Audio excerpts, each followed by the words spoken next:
I destroyed what I had because I wanted to feel wanted. And now everyone thinks I'm just a bitter woman who can't handle rejection. They're half right. But what they don't know is that I orchestrated my own downfall on purpose, at least at first, because I genuinely believed testing him would bring us closer. My friends say I'm making excuses, that I'm rewriting history to avoid accountability.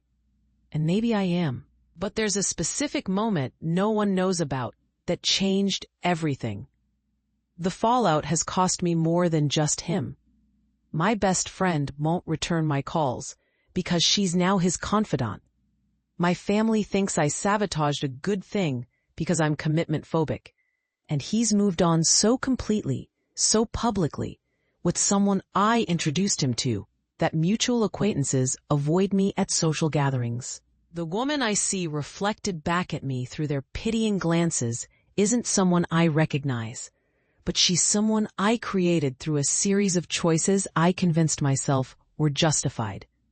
I'm going to walk you through exactly what happened, including the conversation I initiated that I've denied to everyone, the one where I didn't just test him, but pushed him away deliberately while expecting him to fight for me. Because understanding how I got here requires knowing that moment existed and what I did afterward when he took me at my word.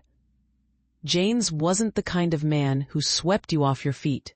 He was the kind who texted good morning every day, who remembered I hated cilantro, who'd drive 40 minutes out of his way to pick up the specific Thai tea I mentioned loving once, 3 months prior. We'd been together for almost 2 years when I started feeling this creeping dissatisfaction I couldn't name. Not with him exactly, but with us. With how predictable everything had become. My sister had just gotten engaged to someone who'd proposed with a flash mob in Times Square. My coworker was dating someone who sent flowers to her office weekly with increasingly elaborate notes. My Instagram feed was full of grand gestures, public declarations, surprises that made you believe in romance. Meanwhile, James and I had fallen into a comfortable routine of Thai takeout on Fridays and hiking on Sundays. Comfortable felt like death by 1,000 paper cuts. I started testing the waters with complaints disguised as observations. My coworker's boyfriend surprised her with weekend tickets to Barcelona. I mentioned casually while we ate pad thai on his couch for the 14th consecutive Friday. James smiled and said that sounded stressful, that he preferred planning trips together so we could both look forward to them. Logical, sensible, utterly unromantic. Do you think we've gotten boring? I asked one Sunday during our usual trail hike. He looked genuinely confused, gesturing at the beautiful scenery around us, saying he felt lucky to have someone who enjoyed the same simple pleasures he did. I pressed it, but don't you want more excitement sometimes? He kissed my forehead and said what we had was better than excitement. It was sustainable. The word sustainable echoed in my head like a death knell for passion. The shift happened so gradually, I didn't notice I was changing the dynamic. I started responding to his good morning texts hours later, sometimes not at all. When he'd suggest plans, I'd be non-committal, saying I needed to check my schedule even when I knew I was free. I wanted him to wonder about me, to pursue me the way he had in the beginning, when he'd been unsure if I was interested. I wanted to feel chased again. What I didn't acknowledge was that he had chased me in the beginning for 3 months of increasingly thoughtful dates before I agreed to be exclusive. He'd earned his security in our relationship, but I'd started viewing that security as complacency, and complacency as a failure of passion. So I manufactured uncertainty, believing it would reignite something. I feel like you don't pursue me anymore, I told him one evening, a statement I'd been workshopping in my head for weeks. We were at his apartment, and he was cooking dinner, my favorite pasta dish he'd taught himself to make by watching YouTube videos. He set down the wooden spoon and gave me his full attention, asking what I meant. I explained that everything felt expected now, that I missed when he'd tried to impress me, when I'd felt desired rather than just present. He listened without interrupting, then asked specific questions. What would make me feel pursued? What was I missing? I didn't have concrete answers because I hadn't thought it through. I just knew I wanted him to want me more visibly, more desperately. I want to feel like you'd fight for me, I said finally, like you couldn't imagine losing me. I can't imagine losing you, he said simply, reaching for my hand. But I also trust that you're choosing to be here, so I don't feel the need to constantly prove myself. Isn't that what healthy relationships are supposed to be like? His reasonableness infuriated me in a way I couldn't articulate. I pulled my hand back and said maybe we wanted different things. He asked if I wanted to break up, and I said no, I just wanted him to care enough to make me feel special. He looked hurt then, genuinely wounded, saying he made me dinner from scratch, twice a week, that he'd learned to braid hair so he could help me with mine, that he'd read 3 books I'd recommended, even though literary fiction wasn't his thing. Those are acts of love, he said. I didn't realize they didn't count. We didn't resolve it that night. I went home feeling vindicated and misunderstood in equal measure. Convinced he was missing the point, I posted a cryptic Instagram story quote about knowing your worth and not settling for the bare minimum. My friends commented with supportive emojis. James didn't like it, which felt like proof I was right. The testing intensified over the next few weeks. I'd mention other men casually, the guy at the coffee shop who always flirted with me, the colleague who'd asked if I was single. James would acknowledge these mentions neutrally, never jealous, never possessive. His lack of reaction felt like lack of care. I wanted him to be bothered, to stake his claim, to remind me and everyone else that I was his. Does it not bother you when other men show interest in me? I asked one night. He considered it and said no, that he trusted me and felt secure in what we had. So you wouldn't care if I went out with someone else, I pushed. He looked at me like I'd grown a second head. Are you planning to? He asked, because that would be a different conversation. I wasn't planning to, but his confidence that I wouldn't felt like he was taking me for granted. I wanted doubt, insecurity, jealousy, something to prove I still had power in the relationship.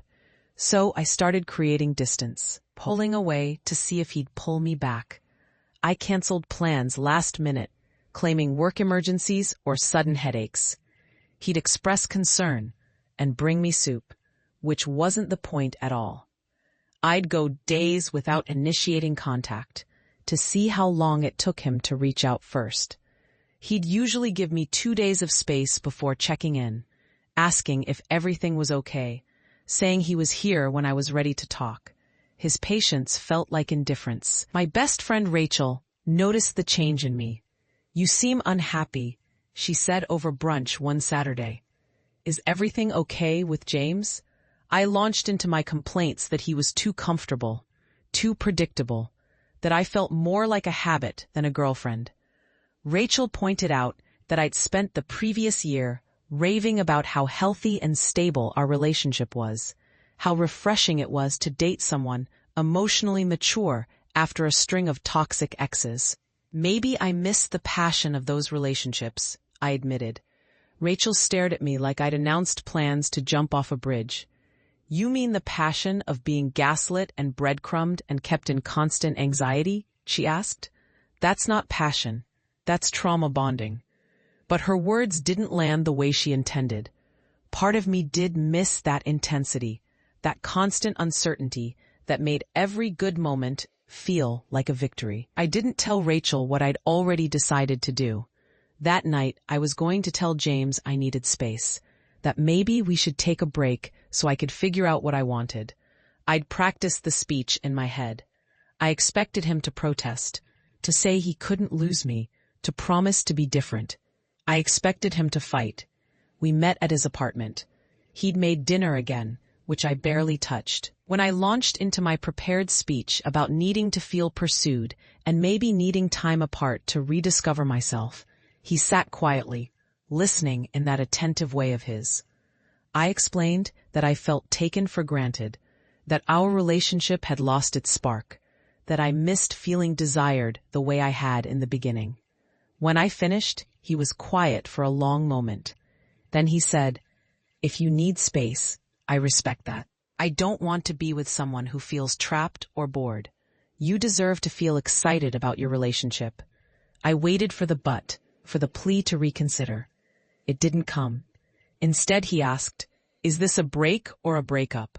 I hadn't expected the question to be turned back on me so directly. "A break," I said, backpedaling. "Just some time to miss each other."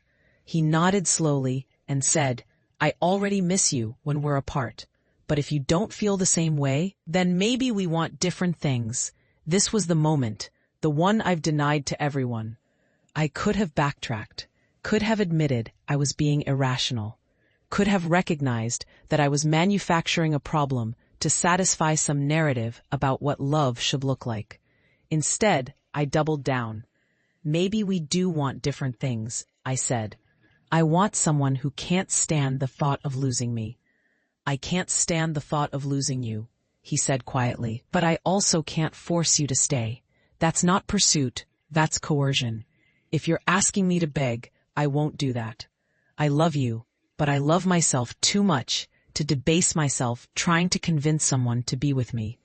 His dignity in that moment made me furious. I wanted him to fall apart, to make a scene, to prove through emotional breakdown that I mattered enough to lose composure over. Instead, he was treating this like a rational discussion between adults.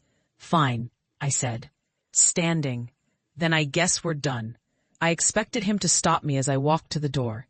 He didn't. He just said, "If you change your mind, you know where to find me." I walked out, got in my car, and waited for my phone to light up with his messages. It didn't. For 3 days, my phone stayed silent. I oscillated between vindication and panic. On day 4, I posted an Instagram story of me at a bar with friends, looking happy and carefree. James didn't view it. On day 5, Rachel asked if I'd talked to him. I said no, that I was giving him time to realize what he'd lost. She asked if maybe I was the one who needed to realize that. A week after our breakup, that I'd still been mentally framing as a break, I saw James at our usual coffee shop. He was with someone, a woman I recognized as Emma, a colleague from his work I'd met once at a company happy hour. They were laughing, sitting close, and when she touched his arm, he didn't pull away. Jealousy hit me like a physical blow. This was what I'd wanted, wasn't it? To feel that surge of possessiveness, that desperate need to claim what was mine. Except he wasn't mine anymore. I'd given that up. I approached their table, and James looked up with surprise but not discomfort. He introduced Emma as if I were merely an acquaintance, mentioning we dated, but left it in the past tense, complete and finished. "I didn't expect you to move on so quickly," I said, trying to sound casual, but hearing the accusation in my voice. James replied calmly that he wasn't moving on, that he and Emma were just getting coffee and talking about work. But the way she looked at him told a different story. She was interested, and he wasn't shutting it down. I mumbled an excuse and left, then sat in my car, scrolling through his Instagram. He'd posted a photo from a hike, our trail, but Emma was in it, smiling at the camera while he smiled at the scenery. The caption was about trying new perspectives on familiar paths. My hands shook as I processed what I was seeing. That night, I texted him, "Can we talk?" He responded 3 hours later with a polite, Sure, what about? Nothing in his message suggested eagerness or longing. I called instead of texting back, and he answered on the fourth ring, sounding distracted. Background noise suggested he wasn't alone. Are you with her? I asked, the question escaping before I could stop it. With who? He asked. Emma, your new girlfriend. He sighed, and I could hear him moving to somewhere quieter. She's not my girlfriend, but yes, she's here. We're watching a movie with some friends. The plural friends felt like it was meant to soften the reality that he was spending time with her. You said if I changed my mind, I'd know where to find you, I said, my voice smaller than I wanted it to be. Have you changed your mind? He asked. I wanted to say yes, wanted to fix this, but something stopped me. Maybe pride? Maybe the realization that crawling back would feel like defeat. I don't know, I admitted. I just didn't expect you to replace me so fast. I'm not replacing you, James said, and he sounded tired. I'm just not waiting around indefinitely for you to decide if I'm worth being with. You told me you wanted someone who pursued you, who made you feel chaste. I spent 2 years showing up for you in every way I knew how, and it wasn't enough. I'm not going to compete with some fantasy version of romance you've built up in your head. His words stung because they were true. So you're just giving up on us? I asked. No, he said. You gave up on us. I'm just accepting that. We sat in silence for a moment before he said he had to go. The call ended without resolution, without promises, without hope. I spent the next 2 weeks essentially stalking their budding relationship through social media. Emma started appearing in more of his posts. He started appearing in hers. They went to a concert together. He hated concerts, too loud, too crowded, or so he'd said when I'd wanted to go to one 6 months earlier. Apparently, his preferences were flexible for the right person. Rachel finally confronted me about my spiral. You need to stop this, she said. You broke up with him. He's allowed to move on. I tried to explain that I'd wanted a break, not a breakup, that he was supposed to fight for me. He did fight for you, Rachel said. For 2 years. You just didn't recognize it because it didn't look like a rom-com. But I couldn't accept that. I convinced myself that if I could just show him what he was missing, if I could make him jealous the way I felt jealous, he'd realize his mistake. I started posting more on social media. Photos of me looking happy and busy, strategic mentions of other men showing interest, cryptic quotes about knowing your worth. James didn't engage with any of it. Then I did something I'm not proud of. I reached out to Emma directly, messaging her under the guise of friendly concern. I told her that James and I had actually just been on a break, that things weren't as finished as he might have indicated, that she should probably know she was potentially a rebound. I framed it as woman-to-woman honesty, looking out for her. Emma's response came an hour later, polite but firm. She said James had been completely honest with her about our relationship and its ending, that she appreciated my concern, but was capable of making her own decisions, and that she hoped I could find peace with the situation. Then she screenshot our conversation and sent it to James. He called me, and for the first time since our breakup, I heard genuine anger in his voice. What the hell are you doing? He demanded. I started to justify it, saying I was just being honest, that he'd moved on suspiciously fast. You don't get to do this, he said, cutting me off. You don't get to blow up our relationship and then sabotage my attempt to move forward. You wanted to feel pursued? Fine. You got your wish. I stopped pursuing you. That's what you asked for. I was crying now. Ugly and desperate. That's not what I wanted, I said. I just wanted you to care enough to fight for us. His laugh was bitter. I did care. I cared enough to respect your decision. I cared enough to let you go when you said that's what you needed. I'm not going to grovel and beg someone to love me. That's not pursuit. That's pathetic. So you're just going to be with her instead? I asked, like I meant nothing.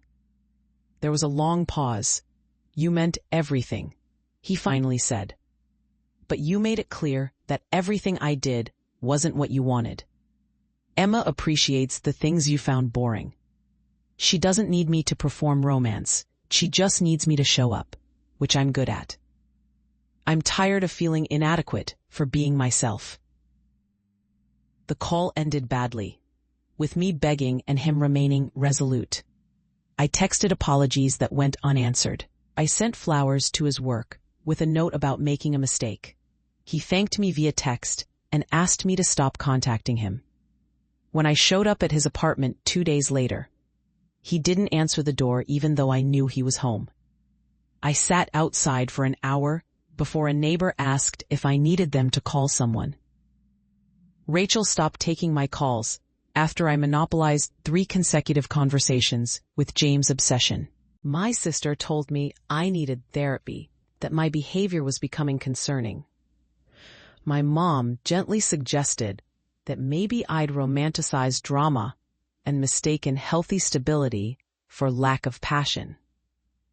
Everyone had opinions about my choices, but no one understood that I genuinely believed testing him was reasonable. The real breaking point came at a mutual friend's birthday party, 6 weeks after our breakup. James brought Emma as his date. Not as his girlfriend yet. He clarified to people who asked, but he didn't hide his growing attachment to her. They had inside jokes already. She touched him casually, comfortably. He looked at her the way he used to look at me, present, attentive, content. I cornered him by the drinks table when Emma went to the bathroom. Do you really like her, or are you just trying to get back at me? I asked. He set down his beer and looked at me with something that resembled pity. Not everything is about you, he said. I like her because she's kind and funny and doesn't play games. I like her because being with her doesn't feel like a test I'm constantly failing. I never meant to make you feel like that, I said weakly. Maybe not consciously, he replied, but your actions spoke clearly. You wanted me to chase you? I've been chasing you in my own way since the day we met. I just did it through consistency instead of chaos. That should have been enough. Emma returned then, and the look she gave me was knowing. She took James's hand, a gesture of both affection and possession, and led him back to their friends. I watched them from across the room, saw him whisper something that made her laugh, saw her lead into him in a way that looked effortless, natural. Unlike the constant recalibration I'd demanded, I left the party early and went home to social media, where I made the mistake of looking at Emma's Instagram. She'd posted a photo of them from the party with a caption about unexpected connections. The comments were full of friends saying they looked great together, that they could see something special developing. Someone even commented, "You two have such natural chemistry." Emma had liked the comment. The worst part was that I'd introduced them at that company happy hour months ago. I'd been the one to bring Emma into conversation with James because I'd been networking with her colleague. I'd watched them talk about hiking trails and book recommendations, watched their easy rapport, and felt smugly secure in my relationship. I'd had no idea I was introducing my boyfriend to my replacement. That realization that I'd orchestrated my own replacement while actively pushing away what I had broke something in me. I started therapy the next week, finally ready to examine why I'd needed to manufacture crisis in a healthy relationship. Dr. Chen asked probing questions about my relationship history, my parents' marriage, my understanding of love and passion. We unpacked my tendency to equate anxiety with excitement, how I'd confused the adrenaline of toxic relationships with genuine connection. She asked if I'd ever considered that James's consistency wasn't boring, but secure. That his lack of jealousy wasn't indifference, but trust. You created tests he couldn't win, she said during one session. Because what you wanted was incompatible with what you claimed to value. I wanted stability and security, but I also wanted to be chased and fought for. I wanted trust and partnership, but I also wanted jealousy and possessiveness. I wanted mature love, but I also wanted the drama of uncertainty. James couldn't give me both, so I'd convinced myself he was giving me neither. The therapy helped me understand my patterns, but it didn't change the outcome. James and Emma made it official 6 weeks after the birthday party. She posted a photo of them at dinner, his hand covering hers on the table, with a simple heart emoji. The comments from mutual friends were enthusiastic and warm. No one mentioned me, which somehow felt worse than if they had. Rachel finally called me back after I sent her a long, apologetic text taking full responsibility for my behavior. "I'm glad you're getting help," she said carefully. "But I need you to know something. Emma is my friend too now. James introduced us properly a few weeks ago, and she's really wonderful. I'm not choosing sides, but I am going to support their relationship because I think it's good for him." The betrayal I felt was irrational, but intense. "So you're just okay with how quickly he replaced me?" I asked. Rachel's sigh was heavy with exasperation. "He didn't replace you. He moved on after you repeatedly told him you didn't want what he was offering. And honestly, Emma appreciates him in ways you stopped doing months before you broke up." That truth, delivered by my best friend who'd watched the whole deterioration, landed harder than any of Dr. Chen's insights. I had stopped appreciating James. I'd taken his reliability for granted, mistaken his emotional maturity for lack of passion, confused his respect for me with lack of desire. By the time I'd realized what I'd lost, he'd already started finding it with someone else. The final twist of the knife came 3 months after our breakup. I ran into them at the farmer's market, our farmer's market, the one James and I had gone to every Sunday morning. They were picking out fruit together, Emma asking his opinion on the ripeness of peaches, while he made her laugh with some comment I couldn't hear. They looked domestic, established, like a couple who'd been together for years rather than months. I tried to slip past unnoticed, but Emma saw me and smiled, friendly and genuine.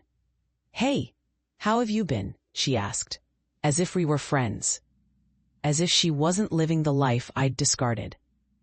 James stood slightly behind her, his hand on the small of her back, protective, but not possessive. "Good," I lied. "Just doing the usual weekend errands." We made awkward small talk for a minute before Emma mentioned they were making dinner together that night, trying a new recipe. James added that Emma had gotten him into cooking more adventurously, that she'd introduced him to farmers' markets beyond our usual spot. The casual mention of our usual spot and multiple farmers' markets made it clear. They had routines now, traditions, the kind of comfortable patterns I'd despised and destroyed. After we parted ways, I sat in my car, watching them walk through the market, bags filling with vegetables and flowers, stopping at vendor stalls to sample things together. They looked happy in that quiet, sustainable way I'd rejected. Emma's head tilted toward him as they talked, and he was fully present with her in a way I'd stopped letting him be with me toward the end. I drove home and did something I'd been avoiding. I reread old texts between James and me from the early days of our relationship. The evidence was devastating. He'd pursued me relentlessly in the beginning. Thoughtful messages, creative dates, genuine interest in my life. The shift hadn't been in him, but in me.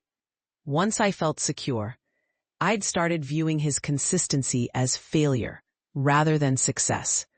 One text chain particularly gutted me. From a year into our relationship, I'm so glad I don't have to wonder where we stand anymore.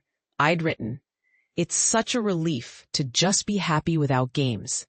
His response, that's all I've ever wanted to give you. Solid ground to stand on while we build something together. I'd wanted solid ground until it felt like boring ground. I'd wanted consistency until I reframed it as complacency. I'd needed to blow it up to feel alive, and now someone else was enjoying the stability I'd thrown away. The social media torture continued for months. Emma posted photo after photo of adventures with James, concerts, weekend trips, trying new restaurants. All the things I'd claimed to want, but had been too busy manufacturing drama to actually enjoy. He'd reinvented himself with her. Or maybe he'd just finally found someone who appreciated who he'd been all along. My friends slowly migrated to Team Emma. She fit seamlessly into our social circle, pleasant and drama-free. At group gatherings I couldn't avoid, I watched her charm everyone with the same qualities that had made me envious when I first met her. Genuinely nice, undemanding, appreciative of simple pleasures. She made James look easy to love because she wasn't constantly testing whether he was loving her correctly. 6 months after our breakup, Rachel let slip that James was thinking about asking Emma to move in with him. I probably shouldn't have told you that, she added quickly. I just thought you should know it's serious, in case you were still holding out hope. I wasn't holding out hope, not exactly, but hearing that he was reaching relationship milestones with her that had taken us over a year to approach stung viciously. Either he was moving too fast, or I'd made him move too slow by constantly questioning everything. Both options made me the villain. The worst revelation came from an unexpected source. I ran into James's brother Mark at a coffee shop, and after awkward pleasantries, he said something that shattered my remaining defenses. You know, James was planning to propose before you broke up with him, right? My coffee might as well have turned to acid. What? I managed. Mark looked uncomfortable, clearly regretting bringing it up. He'd bought a ring, had this whole plan for how he was going to ask. Then you started talking about needing space and feeling unpursued, and he thought maybe he'd misread where you were at. Put the whole thing on hold. When was this? I asked, my voice barely working. Mark shrugged, like a month before you guys ended it. He was crushed when you broke up with him. Took him weeks to even consider dating again. Emma's been good for him, though. She doesn't make him feel like loving her has to be a performance. I sat with that information for days, turning it over in my mind until it wore grooves in my thoughts. James had been ready to propose to commit to forever, while I'd been manufacturing problems because I felt bored. I'd been complaining that he wasn't pursuing me while he was planning the ultimate pursuit. The timing was devastating. I tried to verify this with Rachel, who confirmed it reluctantly. He showed me the ring, she admitted. It was perfect for you. But then you started pulling away, and he got scared he was pushing for something you didn't want, so he waited. And then you ended it. Why didn't you tell me? I demanded. Rachel gave me a long look. Because you broke up with him. What was I supposed to say? Actually, he was going to propose, so maybe reconsider? You made your choice. He made his peace with it. Telling you would have just been cruel, but knowing it now felt crueler. I'd destroyed my own proposal, my own future, because I'd needed to feel something I'd already had.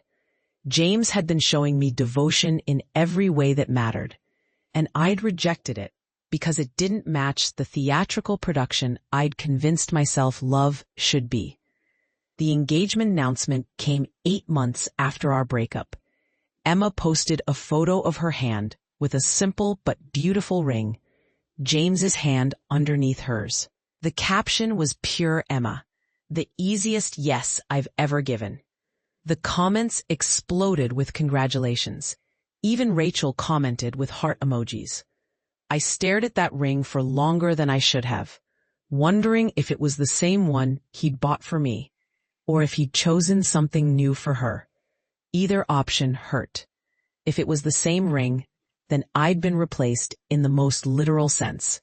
If it was different, then he'd moved on so completely that I didn't even haunt his jewelry choices. My text to Rachel was pathetic. That was fast. Her response was clinical. When you know, and they know. I wanted to argue that 8 months wasn't long enough to know anything, but James had known with me too.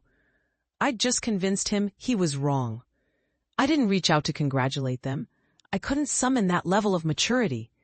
Instead, I watched from digital distance as they planned their future. The engagement photos at our hiking spot, the venue search updates, Emma's posts about wedding planning. Every detail was a reminder of what I'd had and discarded. The therapy sessions intensified.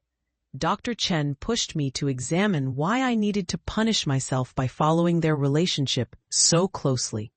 You're choosing to torture yourself, she said. What purpose does that serve? I couldn't articulate it then, but I think I was looking for proof that they weren't actually happy, that he'd made a mistake, that this would all fall apart and vindicate my earlier gut feeling that something was missing. But that proof never came. They looked genuinely, maddeningly happy in every photo, every update, every public moment. Their love looked easy because it probably was. No games, no tests, no manufactured crises. Just two people who appreciated each other showing up consistently. Everything I'd had and rejected. I tried dating during this period, desperate to prove I could move on too. Every date was a disaster because I was either comparing them to James or trying to find someone opposite to him. The ones who pursued aggressively felt suffocating. The ones who played it cool felt distant. I'd become impossible to please, my compass permanently broken. One particularly bad date ended with the guy asking, "Are you over your ex?" I'd laughed and said, "Of course," but he wasn't convinced. "You've mentioned him 4 times, he pointed out. "Always comparing what I'm doing to what he did or didn't do. You should probably work through that before dating again." His assessment stung because it was accurate. I wasn't over James, but not in the way people assumed. I wasn't pining for him specifically. I was grieving the version of me that had felt secure enough in love to destroy it. I was mourning the relationship I'd taken for granted until it was in someone else's hands. The wedding invitation arrived 9 months into their engagement. My name alone on the envelope, no +1 offered. The note inside was handwritten by Emma. "I know this might be awkward, but you were an important part of James's life, and we wanted to include you in this celebration. No pressure to attend, but you're welcome if you'd like to come." Her graciousness was almost worse than if she'd been petty or territorial. She was secure enough in their relationship to invite his ex-girlfriend to their wedding. She wasn't threatened by me, because why would she be? She'd won. Or rather, I'd forfeited, and she'd simply picked up the prize. I RSVP'd no, citing a scheduling conflict that didn't exist. Rachel called to check on me after. "It's okay to be hurt," she said gently. "No one expects you to be fine with this." But I was supposed to be fine with it. I'd caused it. This was the natural consequence of my choices, playing out exactly as physics would predict. The wedding photos flooded social media the following month. Emma looked radiant in a simple but elegant dress. James looked happier than I'd ever seen him, his smile unguarded and full. The ceremony had been at the Botanical Gardens. He'd remembered I'd once said I hated traditional church weddings, so we'd never discussed venue preferences beyond that. Apparently, Emma loved gardens. Their vows, shared in snippets on various guests' posts, were devastating in their sincerity. James promised to show up every day, to love her through routine and adventure alike, to appreciate her exactly as she was.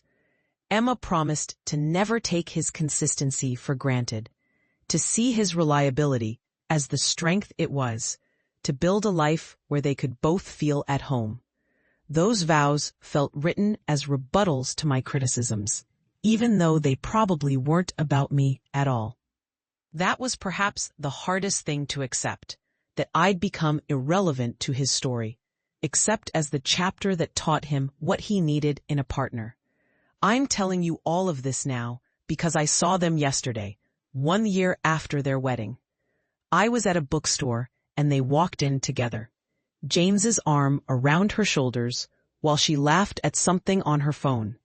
She showed him the screen and he laughed too, that full body laugh I'd rarely managed to evoke. They browsed together, occasionally reading passages aloud to each other, completely comfortable in their shared space. Emma was pregnant. Not obviously, but enough that I noticed when she turned sideways to reach a high shelf. James noticed too, and immediately took over, getting the book for her with a gentle hand on her back. She rolled her eyes affectionately, probably telling him she was pregnant, not fragile. He kissed her temple in response. The casual intimacy of it all was unbearable. I left before they could see me, sat in my car, and finally let myself fully feel the weight of what I'd destroyed. Not just the relationship, but the entire future that could have been mine. That pregnancy could have been mine. That easy comfort, those inside jokes, that partnership built on appreciation rather than anxiety. All of it could have been mine if I'd just recognized what I had when I had it. Here's the truth no one wants to say out loud. I didn't lose James because he wasn't enough. I lost him because his type of love, steady, consistent, unglamorous, didn't feed my need for drama disguised as passion. I needed to feel pursued, but I defined pursuit as uncertainty rather than devotion. He was pursuing me every single day through acts of service and thoughtful presence. I just couldn't see it because it didn't look like the movies. Emma didn't steal my boyfriend. She simply appreciated what I'd been too foolish to value. She saw his daily coffee runs as romance, his meal planning as intimacy, his steady presence as passion in its most sustainable form. Everything I'd criticized her for loving made her the better partner for him. The question I'm left with isn't whether I made a mistake. I know I did. It's whether I'd make the same mistake again, given the chance. And honestly, I don't know. Part of me has learned the lesson. Part of me still craves that manufactured intensity. Still associates stability with stagnation. Dr. Chen says that's the work, recognizing the impulse without acting on it. I've lost more than just James. I've lost Rachel's full trust. I've lost my place in a friend group that's reorganized around Emma's warmth. I've lost the version of myself that felt secure enough to be loved without constant validation. Most painfully, I've lost the right to claim victimhood in this story. People who know the surface version think I'm bitter because I got rejected. They're wrong. I'm bitter because I rejected something precious and watched it flourish in someone else's care. I'm bitter because I was given exactly what I claimed to want: security, partnership, devoted love, and I scorched it to the ground because it came packaged in consistency rather than chaos. If you're reading this hoping for redemption or growth or a tidy lesson learned, I'm not sure I can give you that. I understand what I did wrong intellectually. Emotionally, I'm still sometimes convinced that James should have fought harder, should have refused to accept my breakup, should have pursued me the way I demanded, even though that pursuit would have been manipulative and unhealthy.